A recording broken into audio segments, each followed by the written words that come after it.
La selección mexicana, amada por unos y odiada por muchos más, que si el Cuyo Azcárraga esto o el otro, o sin olvidar que este proceso tenga 3 directores técnicos, empezando por el proceso de Diego Coca. Después de la triste, deprimente y francamente horrible participación en Qatar 2022. De ni siquiera acercarte al quinto partido y quedar eliminado en fase de grupos, el Tata Martino fue despedido y llegó Diego Coca. Pero, ¿por qué él?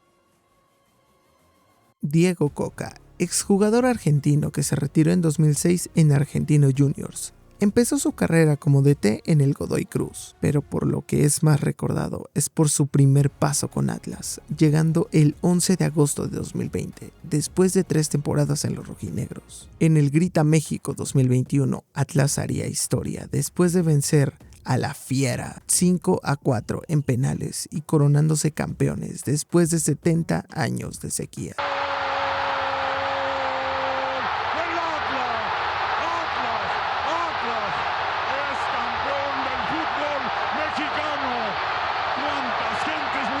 Y en el Clausura 2022, Atlas lograría el bicampeonato. Diego Coca se convertiría en uno de los entrenadores más codiciados de la Liga MX. Ahora, ya que entendimos esto, ¿por qué lo eligieron?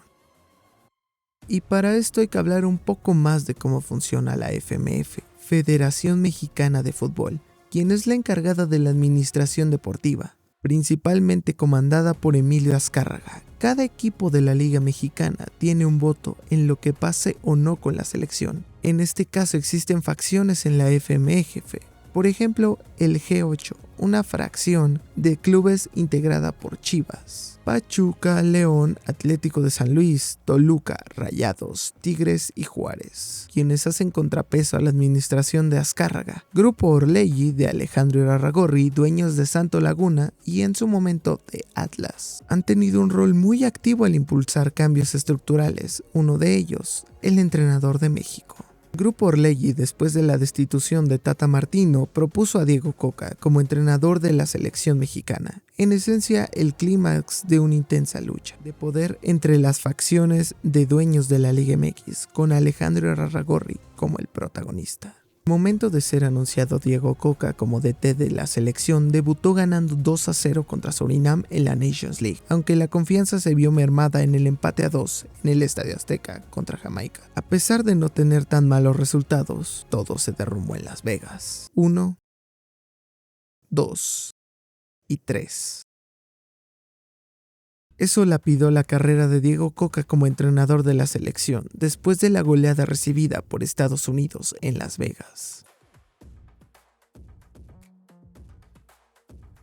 Juan Carlos "La Bomba" Rodríguez, quien en su momento tomó la dirección de Univisión Deportes en Estados Unidos, logrando crecer el canal de manera estratosférica, trayendo deportes de alto renombre internacional, como la UEFA Champions League al canal. Se dio cuenta del estancamiento que estaba teniendo TDN, Televisa Deportes, en México, fusionando ambos canales y creando un canal especializado en fútbol, el ahora conocido como TUDN.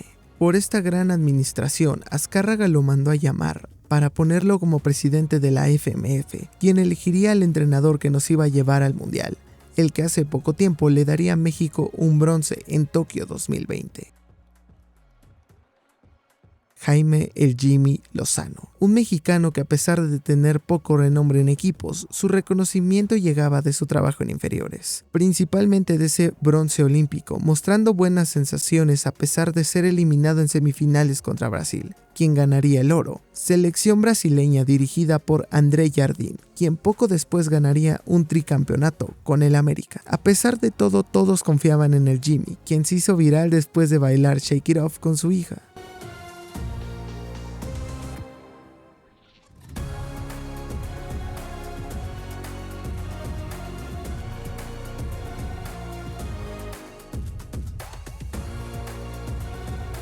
Y logrando una pequeña resurrección después de ganar la Copa Oro, todos subidos al Lamborghini, quien nos llevaría al Mundial hasta aquella fatal Copa América.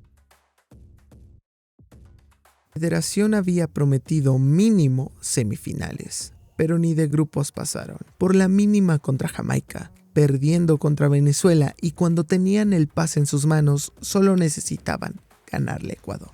0-0, y el Lamborghini dejaba de funcionar. El Jimmy despedido. La bomba necesitaba a alguien más. Ya era 2024. Solo 2 años para poder rescatar el proceso en el que tú vas a ser el anfitrión, en el que jugarás en tu casa. Así que necesitabas a un bombero, a alguien que pudiera darte resultados inmediatos, a alguien como Javier Aguirre. Hablar del vasco en la selección es más que decir que estuvo en 2 mundiales anteriores. Javier Aguirre, exjugador del América y Chivas, ambas buenas etapas. Jugador que jugó la última Copa del Mundo jugada en nuestro país, expulsado en cuartos de final y a la postre perdiendo el pase a semifinales. En el 86, retirándose en el 93 para hacerse entrenador. En el 2002 tomaría a la selección con menos de un año de cara a la Copa del Mundo de Corea-Japón 2002. Tomaría la selección después del Aztecaso, la primera vez que México perdería un partido en el Estadio Azteca. Correrían al Ojitos Meza y entraría Javier Aguirre. Como un auténtico bombero, logrando clasificarse de último momento contra Estados Unidos y poco después llegando a la final de la Copa América, la cual terminaron perdiendo contra el anfitrión Colombia, pero con muy buenas sensaciones y jugando un fútbol vistoso. Ya en el Mundial Corea-Japón 2002, tal vez ha sido lo más cerca que México se ha sentido de los cuartos de final,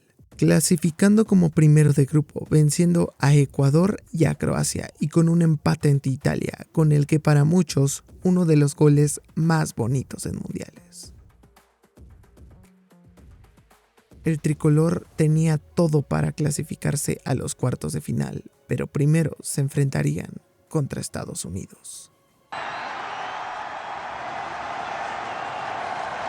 La derrota que ha atormentado y atormentará a Javier Aguirre, 2-0 contra tu máximo rival, y al final una patada de Rafa Márquez para una roja que lapidaría al Tri en búsqueda del 5º partido. Y así terminaría la etapa de Javier Aguirre al mando de la selección hasta Sudáfrica 2010.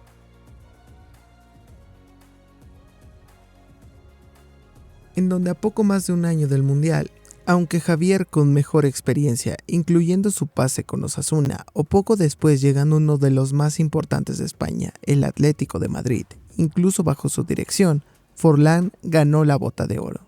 Tomando las riendas de la selección de México, se enfrentaría prontamente ante Estados Unidos, otra vez, aunque esta vez sería diferente.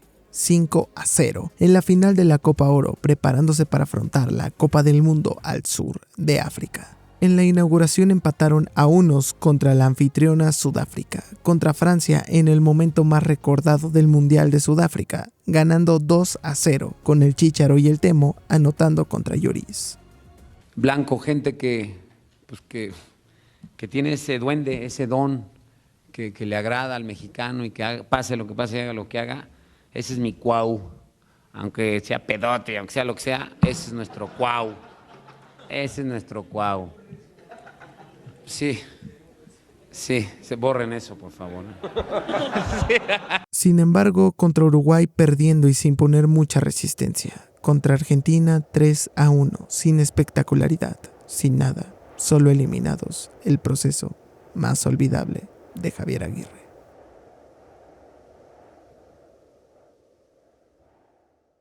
Javier Aguirre llega como el bombero 16 años después de Sudáfrica, con un fútbol distinto y con otra manera de jugar. Javier tiene el trabajo más difícil de sus 3 etapas, aunque sé igualar lo vivido en las 2 veces que México fue anfitrión, los cuartos de final. Sin un proceso completo, sin la persona que lo puso ahí en primer lugar. Sin la Bomba Rodríguez, quien renunció después de que no se aprobara el fondo de inversión. A pesar de eso, se le dará continuidad a su trabajo, ya que, pase lo que pase, Rafa Márquez, formado en el Barcelona, pasará de ser auxiliar en la Copa del Mundo a ser el nuevo entrenador de la selección. Realmente pocas cosas buenas se pueden decir después de Qatar, aunque siempre hay un rayo de esperanza.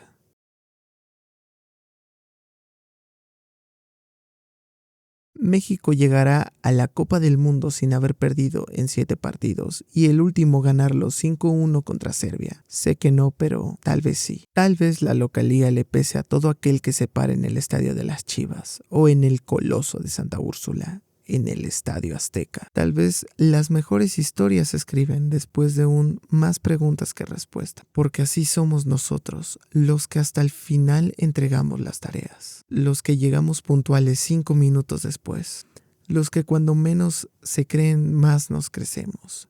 Y esta vez, sin importar en dónde están los demás, si juegan en el Barcelona o en el Madrid, tendrán que pasar a este país, que se crece contra los grandes y que siempre ante la adversidad crecemos, que siempre damos todo de nosotros y que siempre le ponemos huevos. ¡Viva México!